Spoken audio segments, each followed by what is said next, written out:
All right, let's turn your regular 808 into a perfect clean-cut 808. First, click on your 808 sample in the channel rack. Then open it in the audio editor.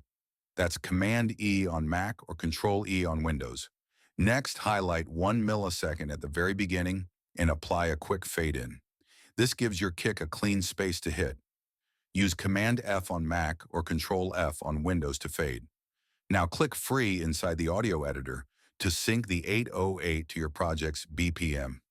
Here's the important part. If your BPM is 60 to 110, delete all audio after 1 beat or 96 ticks. If your BPM is 120 to 220, delete all audio after 2 beats or 1 beat and 96 ticks.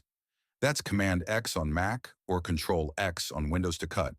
Depending on the tempo, a full beat might display as 96 ticks, so keep an eye on that. Once you've trimmed the tail, drag your edited 808 back into the sampler. Set the out knob to 25%, switch the sample mode back to resample, and reset the time stretch section back to 0. And that's it. Congratulations. You've just created a clean, perfectly controlled 808 ready for mixing.